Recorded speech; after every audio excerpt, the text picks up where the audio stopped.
Reply to third question 63. A.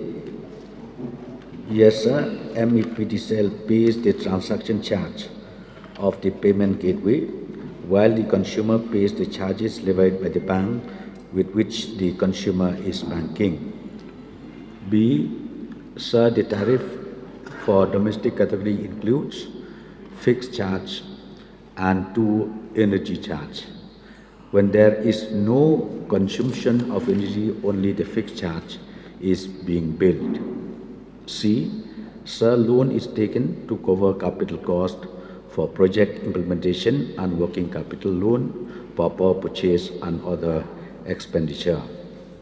D. Sir, it is not a fact that MeECL is not generating any revenue right from 1975. MeECL and the erstwhile MSEB depends on the revenue generated to meet its expenses. E. Sir, delay payment charge is being levied if payment is not received after due date. As per MSERC Electricity Supply Code 2018, if the amount of the bill inclusive of arrears, if any, is not paid in full within the due date, a delayed payment charge of 1% on the outstanding amount, but exclusive of government electricity duty, will be levied for each 30 days or part thereof, sir. Thank you, Mr. Speaker, sir. Honorable Deputy Chief Minister had made his replies. So may I get more clarification by putting a question, like since when this pavement gateway has been implemented? Sir, in fact, this payment gateway was initiated way back in 2014. Honorable Deputy Chairman, sir, may I know how much the charge about paying through this pavement gateway?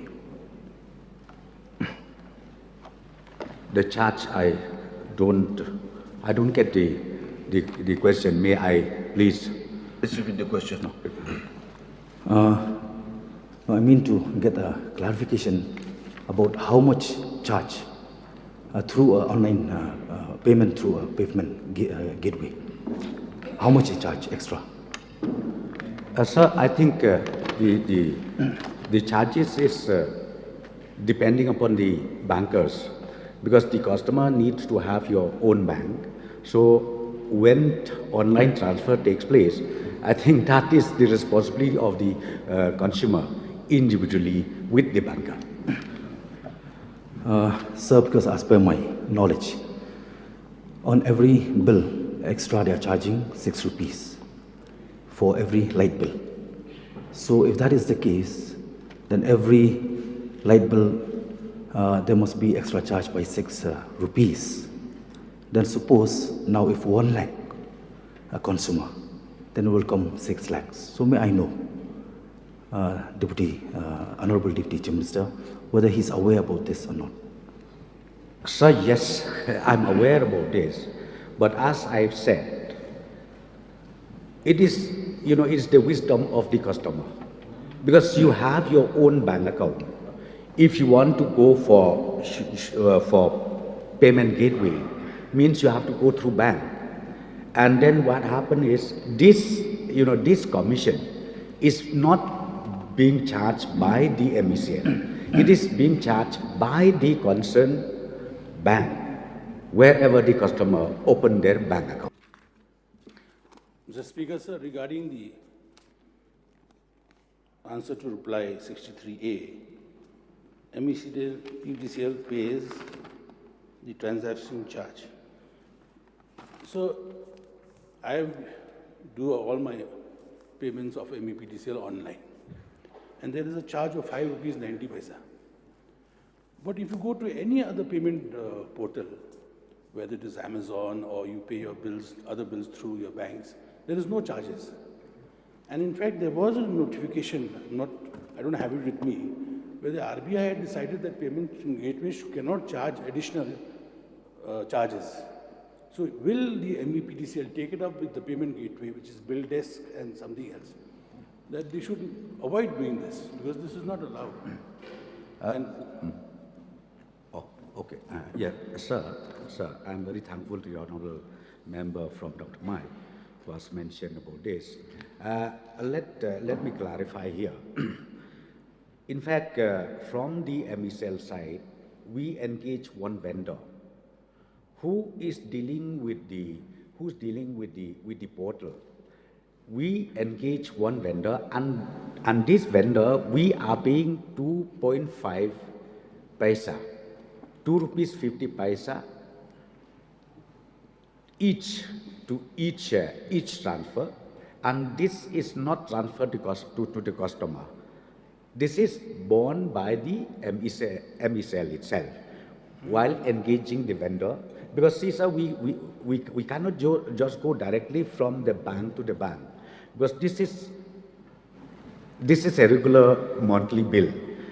So we need to also have a mechanism in place where the vendor or where the officer of the company, of the corporation, needs to again update the figures, the accounts on a regular basis with the finance section of the MeECL. So therefore we have engaged a vendor, and then the vendor's charge is 2.5 paisa, and this 2.5 paisa commission is not at all transferred to the customer. But as I've already replied earlier, sixth, rightly said by honourable member from Ceylon North, that 6 rupees is the banking commission charge, which they charge from the concerned customer. So if we talk about this 6 rupees, I think MeECL has no role to play, because you have to take it up with your concerned banker. This is what I wanted to clarify, sir. No. Mr. Speaker, sir, we've been paying regularly 5.90 paisa, not 6. I mean, maybe the honourable member from Shillong North will have to look into this. It is 5.9. But that is being charged to the customer, in addition to the bill raised by the MePDCL. My question is, why are we paying this 5.9? I mean, that's what I want the MePDCL to look into. It is not that they are doing it, they are not paying it from, they are not getting the money. But why are we being charged at 5.9 extra? That is the point. So they should take it up with the payment gateway. That is what I'm saying. There's no other portal, sir. If you go to pay through Amazon or through anything, they don't charge. Sir, this issue will be examined by me. Thank you. I will look into it. Yeah, I will examine, sir. Yes, sir. Mr. Speaker, sir, may I know from Honourable Minister, if you look into reply of the 63B, when there is no consumption of energy, only the fixed charge is being billed. May I know from Honourable Minister how much the fixed charge have been fixed by the MeECL, sir?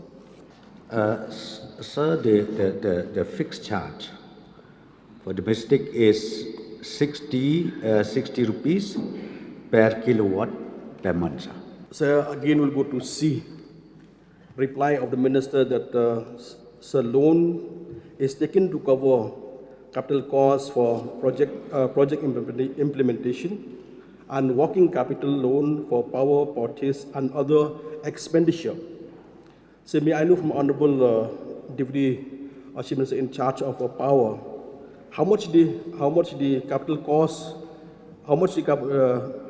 costs for projection implementation have been taken loan, and how much the working capital loan for power purchase, sir? Sir, the details is not readily available with me. For this question, I require notice, sir. Sir, one last, sir. So again, sir, may I know from Honorable Deputy Chief Minister in charge of power, said this, sir. So it is not a fact that MEECL is not generating any revenue rate from 1975.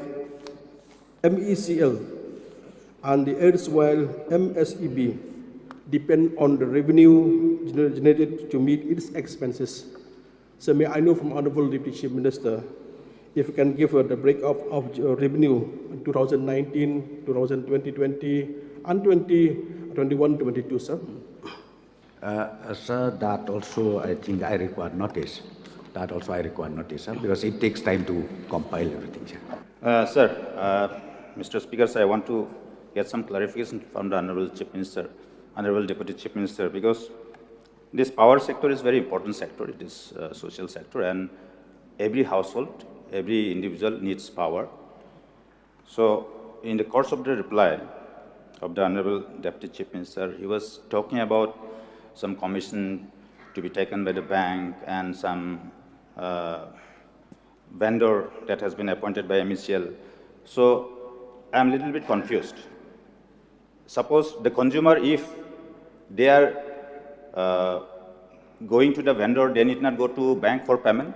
That is alternative, or how it is, or both. That clarification. And in the course of the reply of the Honorable Deputy Chief Minister, he was mentioning sometimes 2.2 rupees 50 paisa to the vendor to be paid, and sometimes he said 2.5 paisa. That means 2.5 paisa is paisa, no? That is more than 3 paisa also. So that will be corrected also. Okay, sir. Yes, let me clarify. It's 2.50 paisa. 2.5 means 2.50 paisa. 2.50 paisa. No, and then, that is also incorrect. 2.5 rupee maybe. Okay, yes, 2.5 rupee. Then point number 2, sir. Yes, apart from payment gateway, other mode of payment also can be done, sir. Sir, one more. From the reply of the Honorable Deputy Chief Minister at D, I would like to know whether the MeECL is self-reliant by its revenue collection, meaning, in other words, whether it is self-sufficient to meet its expenses, the entire expenses. Sir, as of today, in fact, we are not at all self-sufficient to support all the day-to-day requirement of the corporation.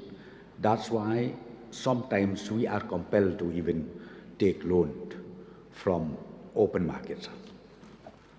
Sir, may I know the deficit amount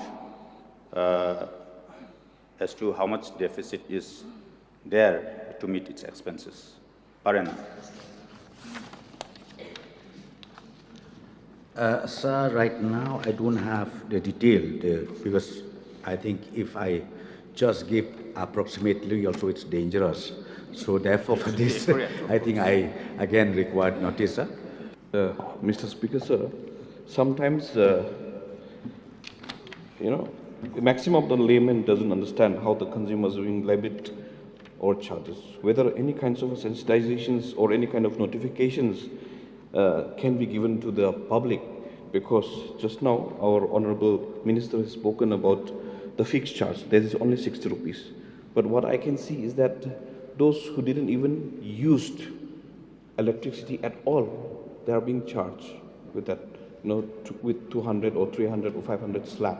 Whether we are being cheated by those, linemen or by, so that we will not be cheated in the future. So maximum of the linemen, they used to, write their bill on their own. So once the sensitization is done, I think no one can cheat us. So either notification under such and such unit will be, given the bill, or slab of this much will be given. So that kind of sensitization, if can be made, if that can be studied to be made, I think I would like to request the Honorable Minister to do so that we will not be fooled in the future. Thank you, Mr. Speaker, sir. Yes, sir. Point noted. And in fact, there is one standing order from the management authority where all the field officers, they need to carry out their duties as per the prescribed direction from the management authority, and especially when you deal with the customers in the interior places, rural area, and in the state of Meghalaya. So that standing order is there, and then I will again instruct the management to again further strengthen or give some kind of reminder so that the kind of faulty billing that does not happen, sir. Thank you, Mr. Speaker, sir, for the answer. Why I have asked this is that whenever you give some lump sum to any lineman, they are happy and then they will cut down their bill, or then and then itself. It happens everywhere, especially in the villages. And then even now also, I have asked repeatedly actually regarding the bill without the current. It's still going on in my constituency. I don't know whether this is happening in other parts of the constituency, I don't know. But in my constituency, I've got few villages, still they're getting the bill without the current. Whether that is covered under the Sobhagya or not, I still doesn't know. From the Honorable Minister, whatever he had just before a few minutes back, he has answered about the Sobhagya that only few villages are covered. But those who are electrified without current, I mean, just that, what do you call this one? The transmitter only, that particular box is there, even though they are still getting the bill. So I would like to request the Honorable Minister kindly look into those matter. It's kind of seriously affecting those villages. Thank you, Mr. Speaker, sir. Yes, sir. Point noted, sir. Baba Legit. So with regards to start question 63B, Deputy Chief Minister has replied. Now, my question is whether the government has taken any cognizance with regards to complaints of electricity bills spiking up around the villages, especially in the rural villages in our state. Sir, yes, again, sir. I think I've already replied just a second ago. Sir, the complaint keep coming almost every now and then. If it is not from urban, again from rural areas, and this problem, it keep coming every now and then. So recently direction has been given to all the field officer, subdivisional officer, to make sure again those meter readers, when they go down to visit the household, to be sure checking the meter, because sometimes human error also happens. Sometimes happen. Instead of writing 2, they write 4 or 5 or 6. So this instruction has been given very, very clearly, very, very strictly, that henceforth, because we really wanted to make sure that the complaint is reduced to the maximum. Because quite a number of cases, some of them, suppose for 2 months back, their bill is only 5,000 rupees. But today, when the bill was raised, it was shoot up to 10,000, sometimes 11,000, 12,000, which is, I think, not at all logical. So therefore, sir, instruction has been given from the government to the corporation to have a dedicated wing also, as far as complaints is concerned, as far as these recurring issues that are taking place, to kindly take it on a priority basis and also to rectify it as early as possible. Honorable Speaker, sir, may I request the Honorable Deputy CM and Power Minister to explain to me whether this free power scheme of the Prime Minister, Honorable Prime Minister, is also being charged under this fixed charge pattern that you have in the MeECL. Sir, free is, in fact, it is not free for charges. The free is connection. Connection is yes free, sir, but in course of time, when the bill is raised, that again we cannot escape from the fixed charge and also from the energy bill. Yes, ma'am. Just one question, please. So when we talk about the billing system, because there are a huge number of consumers who still have pending liabilities or non-payment of the bills. Last year, we have seen there is one scheme introduced by MeECL, that OTS one-time settlement scheme, which has been of a great help for many consumers at village. I just want to know from the Honorable Deputy Chief Minister in charge power whether the government is intent to introduce again this OTS scheme for the benefit of the consumer at large. Sir, that I will again examine. If it is feasible, maybe, but right now I cannot say anything. Let me again examine this issue. Yes, Charles, please. Sir, regarding the MEPDCL, there's a recurring problem we face in the urban areas.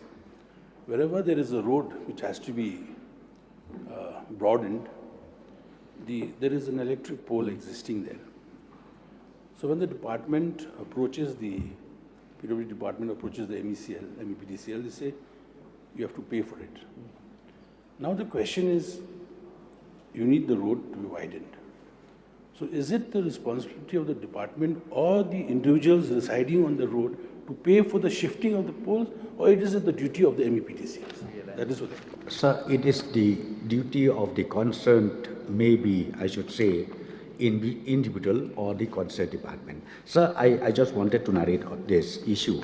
As far as developmental work is concerned, be it PLUD, be it PHE, and then be it other related department, when it links to shifting of utility, in fact, instruction has been given to the government.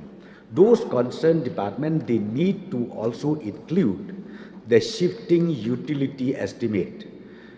Once the estimate is prepared, make sure that the utility shifting estimate has also to be incorporated. So once the sanction is there, we don't have any more problem on this. So this one, sir, in fact, from the government, we have already decided, and we have already instructed all the concerned department to also include the provision of shifting utilities. Last, Basaros, I think. Balasaros. Mr. Speaker, sir, since we discussed the serious issue, that I have issues regarding the whole of Meghalaya. The people who are, that means, especially most of the first line backend in different areas of Meghalaya, especially in Chapot, they're rendering their service for 9 years, 6 years, 7 years. 6 persons just working in my area, but they are not regularized. Is there any provisions for regularizations of these workers, those who are rendering their service? Because they are doing everything and they are doing every works that has been based upon them. So may I know from the Deputy Chief Minister in charge to look into the matter and to clarify this matter? Sir, I think this supplementary question is outside the purview of the original question. However, his concern, his question, again, I will examine to it.